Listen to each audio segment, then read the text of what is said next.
Tonight, the DEA is offering $10 million for information leading to the arrest of the Mexican drug kingpin known as El Mencho. If you think death is the worst thing that can happen to a person, think again.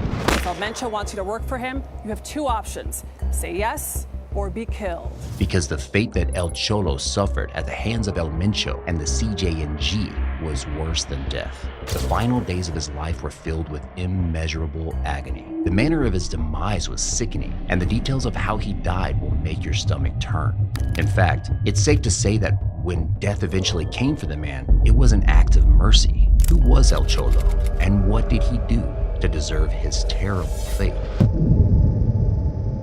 The cruel, cold CJNG cartel. Before we dive into who El Cholo is, we first need to address the organization and the individual he betrayed, Jalisco New Generation Cartel, otherwise known as the CJNG. If you are familiar with this cartel, then you know that no one in their right minds would willingly betray this insane, violent criminal outfit. And yet, El Cholo did. In fact, he didn't just cross some low-level underlinings of the cartel. He betrayed the boss himself, the fearsome and infamous El Mencho.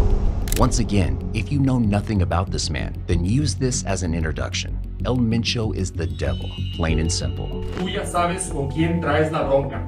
Para que sepas, aquí seguimos buscándote y no quitaremos el dedo del renglón. Go ask anyone who runs the most brutal cartel. No, who runs the most brutal criminal organization in the world. They will point to El Mencho and his CJNG. Under his guidance, the organization has committed crimes that would make the skin of ISIS terrorist organizations crawl. Because it's not so much what crimes they commit, it's how they commit these crimes. And the ridiculous part is, they're not even half as big as the Sinaloa cartel or any of the rival cartels in the country. They're small, and yet, despite their diminutive size, they are the first and so far the only cartel to take on the Mexican government and technically win. Beyond this, they are known for their willingness to use weapons in warfare and their battles against practically anyone who stands in their way. There's a rumor, probably true, that they once tried to buy a belt-fed M60 machine gun in the US, and they've gone on record as the first cartel to bring down a Mexican military helicopter with a rocket-propelled grenade. If all this sounds impressive to you,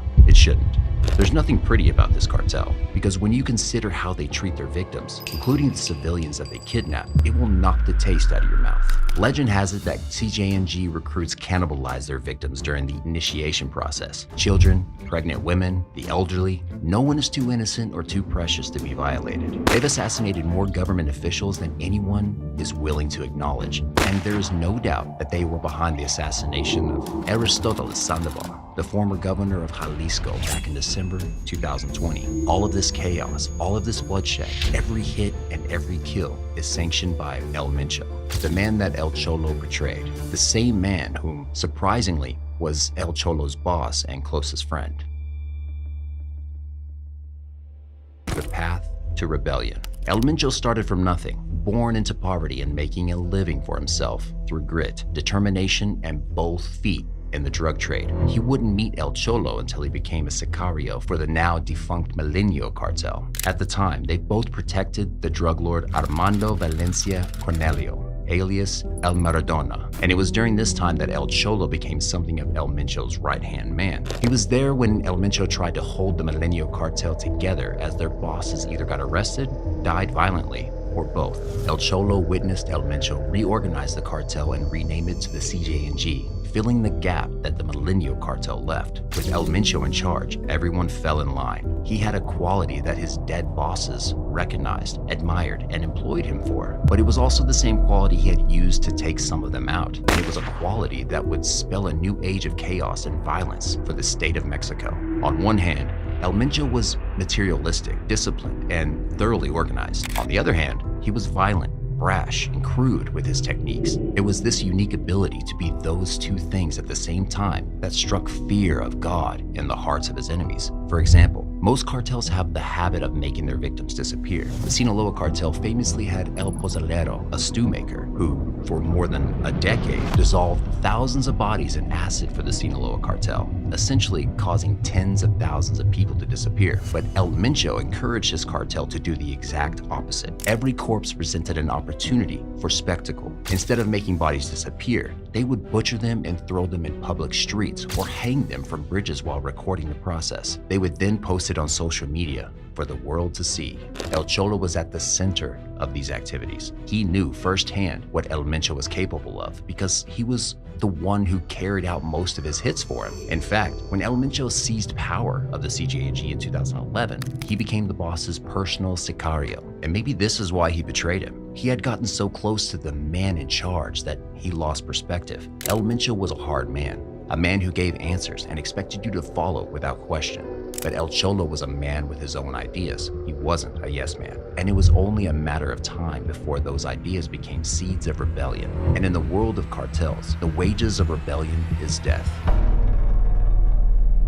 Soon enough, El Cholo began doing things he shouldn't do. His first act of rebellion came when he conducted hits without El Mencho's permission. El Mencho was, and still is, a strategic man, and he wouldn't have appreciated the gesture. It didn't take long for a loyalist named Marcos Hernandez, the cartel's financial operator, to snitch on El Cholo. El Mencho was furious at El Cholo, and El Cholo was furious at Marcos. However, the situation wasn't irredeemable, and there was a possibility that El Mencho would have forgiven his erring sicario if El Cholo had simply asked for forgiveness. But you see, El Cholo was on a path of self-destruction. He assassinated Marcos and essentially declared war on his former boss. Rather than making amends with El Mencho, El Cholo defected, took men from CJNG with him, and went ahead to form his own cartel, Nueve Plaza Cartel. The cartel civil war. El Cholo's betrayal dealt a heavy blow to the CJNG. El Cholo took a handful of CJNG generals with him, including the CJNG's head of logistics, Eric Valencia Salazar, aka L85. There's no telling exactly how El Mencho felt about the exodus of betrayal that happened, but I can tell you what happened next. El Mencho declared war, ordered a hit on El Cholo, and began attacking his Nueve cartel, attempting to cut it down before it could ever become a real threat. But these were his former men and colleagues. It's safe to say that they already knew his tricks. First of all, the declaration of war didn't faze El Cholo one bit. Secondly, the attempt on his life by El Mencho's hit squad failed miserably. It was so bad that El Cholo murdered the head of the hit squad sent after him, undermining his former boss once again. The war that followed was brutal enough as it was, but somehow it was about to get a lot worse. Because El Cholo formed an alliance with the enemy, the Sinaloa cartel. With this alliance, they quickly found access to resources that allowed them to level the playing field. Now, they could fight the CJNG on their own terms. Now it was all fair play. The Sinaloa cartel began using El Cholo's Nueve cartel as a hit squad that was mostly targeted at the CJNG. They even allowed them to take control of important sections of the Jalisco territory and some of Mexico's western states. The war that was tipping in El Cholo's favor. It was beginning to look like El Mencho would be defeated by his former sicario. The war that broke out was brutal and extensive, and unluckily for residents living there, Guadalajara was the stage of it all. And as both factions fought their bitter battle, innocent people were caught in the crossfire. In 2018, 3 film students in Guadalajara were driving home from school when members of the CJNG kidnapped and killed them after confusing them for members of the Nueve cartel. Public buses were set on fire, broad day shootouts were routinely conducted, and the body count kept on rising until the entire city was filled with the stench of corpses and the fear of its residents.